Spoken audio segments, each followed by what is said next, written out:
Assalamualaikum warahmatullahi wabarakatuh. Selamat pagi semuanya.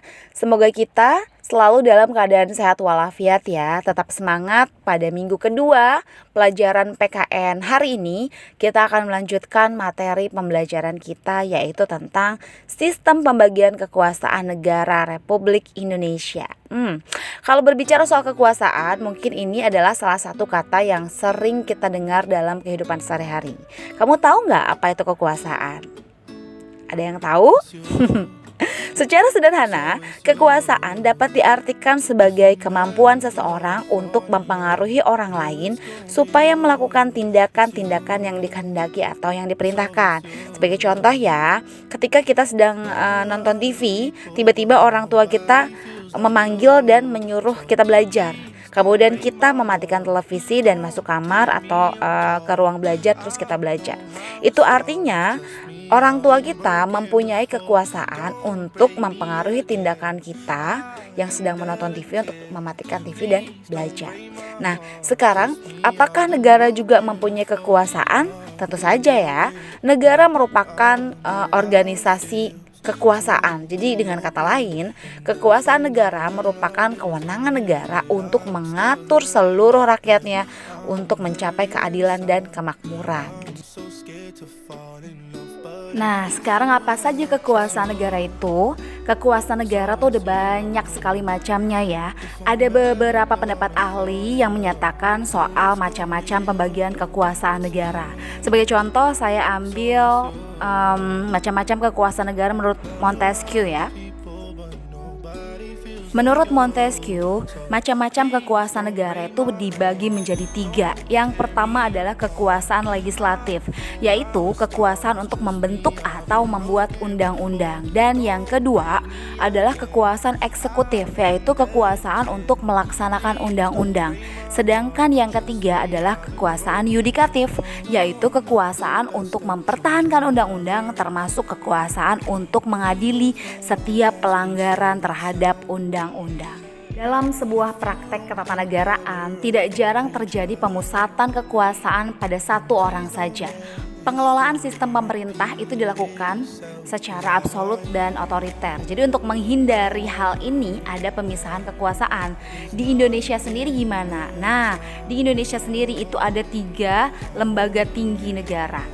Oke, lembaga tinggi yang pertama yang mempunyai kekuasaan untuk membuat dan membentuk undang-undang disebut kekuasaan legislatif adalah DPR atau Dewan Perwakilan Rakyat. Di Indonesia, lembaga ini bertugas untuk membuat dan membentuk undang-undang.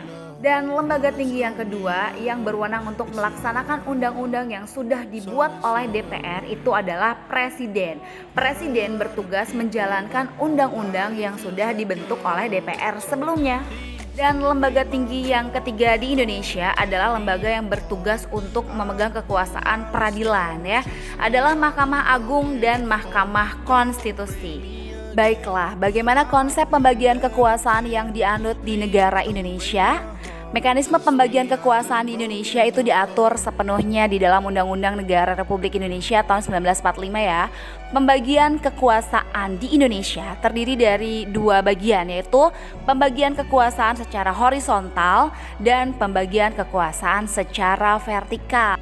Pembagian kekuasaan secara horizontal yaitu pembagian kekuasaan menurut fungsi lembaga-lembaga tertentu berdasarkan Undang-Undang Negara 1945.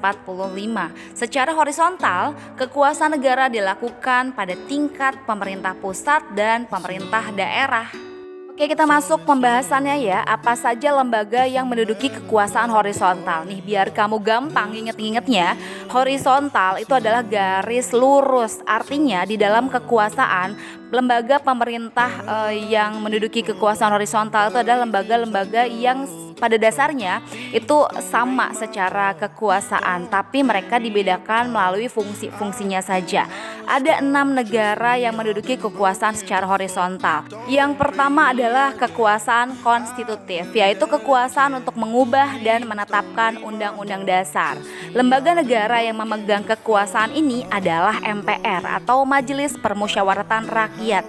Ini sesuai dengan amanah undang-undang di pasal 3 ayat 1 bahwa MPR berwenang mengubah dan menetapkan undang-undang. Oke, next, lembaga kekuasaan horizontal yang kedua adalah kekuasaan eksekutif, yaitu kekuasaan untuk menjalankan undang-undang dan penyelenggaraan pemerintah negara. Lembaga ini dipegang oleh, ya betul, Presiden. Ini ditegaskan dalam pasal 4 ayat 1 bahwa Presiden Indonesia memegang kekuasaan pemerintah menurut Undang-Undang Dasar. Next, lembaga yang ketiga adalah kekuasaan legislatif. Udah dibahas ya tadi, kalau kekuasaan legislatif itu adalah untuk membentuk undang-undang, dan kekuasaan ini dipegang oleh lembaga negaranya adalah DPR atau Dewan Perwakilan Rakyat. Hal ini sesuai dengan pasal 20 ayat 1 di mana DPR memegang kekuasaan membentuk undang-undang. Oke, lembaga yang keempat yaitu lembaga yudikatif atau disebut juga kekuasaan kehakiman. Dan lembaga ini dipegang oleh Mahkamah Agung dan Mahkamah Konstitusi sebagaimana dijelaskan dalam pasal 24 ayat 2 Undang-Undang Dasar yang berbunyi kekuasaan kehakiman dilakukan oleh sebuah lembaga bernama Mahkamah Agung dan badan peradilan yang berada di dalamnya atau di bawahnya. Lembaga yang kelima yaitu kekuasaan eksaminatif atau inspektif, yaitu kekuasaan yang berhubungan dengan penyelenggaraan pemeriksaan atas pengelolaan dan tanggung jawab keuangan. Dan dalam hal ini yang bertugas adalah Badan Pemeriksa Keuangan atau BPK. Sesuai dengan pasal 23E ayat 1 ya, untuk memeriksa pengelolaan dan tanggung jawab keuangan negara diadakan satu Badan Pemeriksa Keuangan yang bebas dan mandiri. Terakhir, lembaga negara di garis kekuasaan horizontal itu adalah kekuasaan moneter, yaitu kekuasaan untuk menetapkan dan melaksanakan kebijakan moneter, mengatur dan menjaga kelancaran sistem pembayaran negara. Itu adalah Bank Indonesia. Sesuai dengan pasal 23D bahwa negara memiliki satu bank sentral yang disusun kedudukan, berkewenangan, tanggung jawab, dan diatur dalam Undang-Undang Dasar. Oke, tadi udah dibahas ya pembagian kekuasaan secara horizontal, dan sekarang kita bahas pembagian kekuasaan secara vertikal. Biar kamu gampang nih inget-ingetnya ya, vertikal itu kayak garis tegak lurus, artinya ada yang di atas, ada yang di bawah. Jadi pembagian kekuasaan secara vertikal itu merupakan pembagian kekuasaan berdasarkan tingkatannya. Kalau horizontal tadi lurus aja, artinya lembaga-lembaganya itu sama ya kedudukannya. Kalau yang vertikal itu tegak lurus, artinya ada yang di atas, ada yang di bawah berdasarkan tingkatannya ya. Pembagian kekuasaan secara vertikal itu muncul sebagai konsekuensi dari ditetapkannya asas desentralisasi di Indonesia. Dengan asas itu, pemerintah itu membagikan atau menyerahkan sebagian wewenang pemerintah pusat kepada pemerintah daerah atau kita sebut daerah otonom ya. Daerah otonom ini nantinya akan mengurus dan mengatur sendiri urusan pemerintah di daerahnya. Dan untuk lembaga yang ada di dalam struktur vertikal dimulai dari lembaga yang paling tinggi ya, lembaga eksekutif yang paling tinggi itu adalah presiden. Nanti di bawahnya presiden itu adalah menteri dalam negeri atau Mendagri.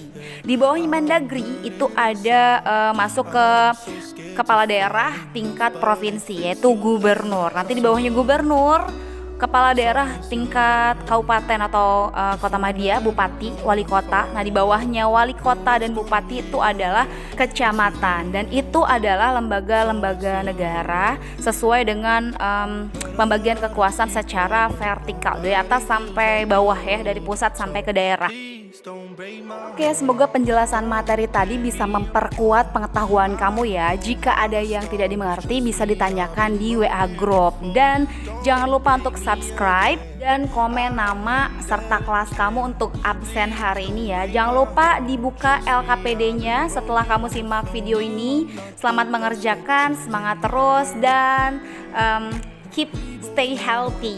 Terima kasih. Wassalamualaikum.